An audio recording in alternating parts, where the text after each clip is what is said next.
In order to deploy the AutoPulse quickly, and with the least interruption and compressions, a pit crew model, similar to that which is used in auto racing, is suggested for the responsibilities and positions of the staff members involved in using the AutoPulse and a defibrillator.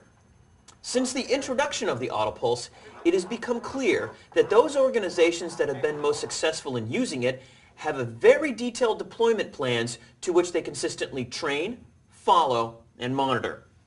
The pit crew method represents an efficient method of utilizing all available resources. In addition, it helps to minimize pauses, keeping no flow time to a minimum. Each institution should determine how this model can be integrated into the typical roles performed by members of the resuscitation team. Practice as a team using this model will help streamline actions and ensure rapid and efficient deployment.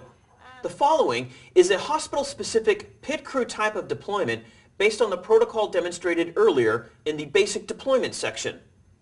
In order to minimize no flow time, manual chest compressions should always be done in the absence of the AutoPulse and/or while the device is being prepared for operation. In the pit crew scenario, staff member number 1 manages the defibrillator. He or she brings it into the room and places it at the side of the patient, turns it on, applies the defibrillation pads, and operates the defibrillator. He or she also sits the patient up, helps remove the gown, places the patient on the board, and helps place the life band on the patient's chest.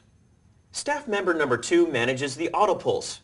He or she brings the AutoPulse into the room, removes it from the transporter, turns it on, assures its readiness for operation, positions it at the head or side of the patient, slides it under the patient, and then operates it. Staff member number 3 simply helps sit the patient up and places him or her on the AutoPulse and helps remove the gown. As for positions relative to the patient, number 1 stands to the right of the supine patient along with the defibrillator to his or her right. Number 2 stands to the left of the patient along with the AutoPulse, which is to his or her right. Number 3 is also to the left of the patient and to the left of number 2. Let's take a look at the process step by step. Staff member number 2 prepares the AutoPulse for use. He or she brings the AutoPulse in and places it on the left side of the patient and to the right of him or herself. Removes the AutoPulse from the transporter and lays it flat. Presses the on-off button at the top of the platform to power up the AutoPulse, and places the platform at the head or left side of the patient with the life band open and out to the sides so that the platform is ready to quickly slide under the patient. Staff member number 1 prepares the defibrillator for use. He or she places the defibrillator to the right of the patient and to the right of him or herself. Turns the defibrillator on. Sits the patient up or log rolls to the side in conjunction with number 3 and removes the patient gown from the back. And applies the posterior defibrillator pad if anterior-posterior placement. While the patient is still in the sitting position, number 2 slides the AutoPulse into position underneath the patient. Number 1 and number 3 then lay the patient back onto the platform and remove the gown from the front. They position the patient so that he or she is centered laterally from left to right and his or her armpits are aligned on the yellow guideline. Number 3 then resumes manual compressions. Number 1 operates the defibrillator.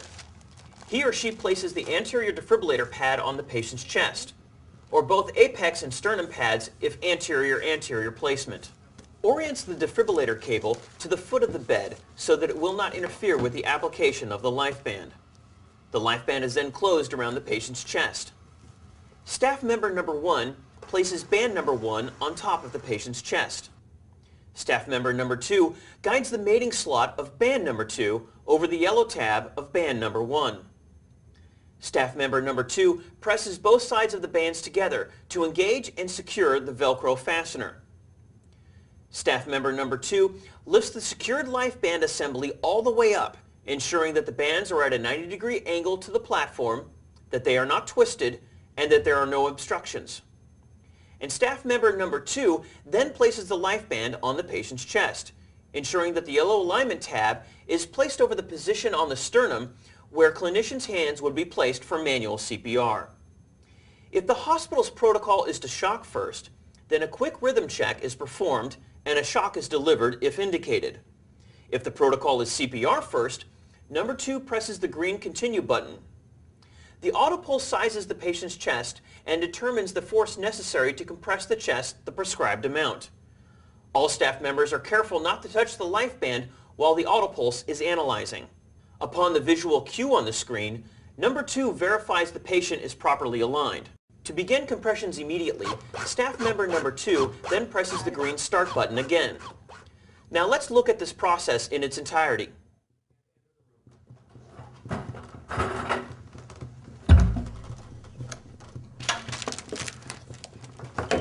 Check hands.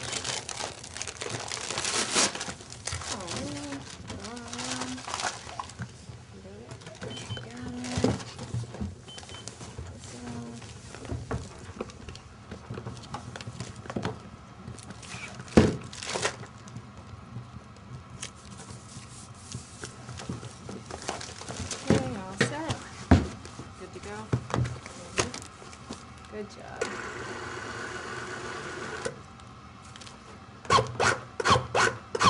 Got it. Nice job. Once again, please remember that the keys to successful AutoPulse use are early, rapid deployment, and minimal pausing or no flow time. The AutoPulse can't work miracles. However, when used as instructed in this video, it will help you to improve blood flow in your cardiac arrest patients, thus giving them a better chance of returning to normal, productive lives.